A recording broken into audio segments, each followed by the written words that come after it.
ഇത്രയും സെക്യൂരിറ്റി ഉണ്ടായിട്ട് ഈ ചെറിയ പെണ്ണങ്ങനെ ഇതിനകത്ത് കയറി? ഞാൻ ചെറിയ പെണ്ണൊന്നല്ല, ഞാൻ ജാക്കിയുടെ ചേട്ടന്റെ മോളാ. നീ എന്നോട് ഇത് പറഞ്ഞില്ലല്ലോ. ഇപ്പൊ അതാണോ വലിയ കാര്യം? ജാക്കി, ഇപ്പോഴെങ്കിലും സമ്മതിക്കോ ഞാൻ ധൈര്യശാലിയെന്ന്? നോക്കൂ ജോലി, ധൈര്യം ഉണ്ടായിട്ട് മാത്രം കാര്യമില്ല. ബുദ്ധി സാമർഥ്യം ഇല്ലാതെ വെറും ധൈര്യം മാത്രം ഉണ്ടായാൽ അതുകൊണ്ട് ആർക്കും ഒരു പ്രയോജനം ഉണ്ടാവില്ല. മനസ്സിലായോ? എനിക്ക് ശരിയായി മനസ്സിലായില്ല. ഹലോ ജാക്കി, അങ്കിൾ, നീ എവിടെയാണ്? അത് ഇപ്പൊ പറയാൻ പറ്റില്ല.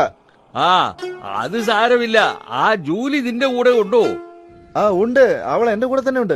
ഞാൻ പറഞ്ഞില്ലേ നിങ്ങൾക്ക് രണ്ടാൾക്കും പെട്ടെന്ന് സുഹൃത്തുക്കളാകാം. ഒരു കാര്യം പറയാൻ മറന്നു, ഞാൻ ആ ഷീൽഡിനെ പറ്റി റിസർച്ച് ചെയ്യാ. ജാക്കി, ഞാൻ ആ ഷീൽഡിൽ എന്താണ് ഉള്ളതെന്ന് വായിച്ചു നോക്കി. ഇതിൽ എന്തൊക്കെയോ രഹസ്യങ്ങൾ അടങ്ങിയിട്ടുണ്ട്.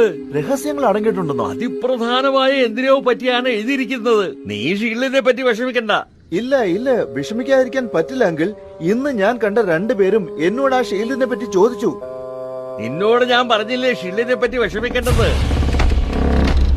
ഷീൽഡ് എവിടെ? എന്തു പറ്റി uncle? Uncle uncle uncle uncle എന്തു പറ്റി? അങ്കിളിന് പ്രശ്നമൊന്നുമില്ല. ഇത് ഞാനാ ജാക്കി.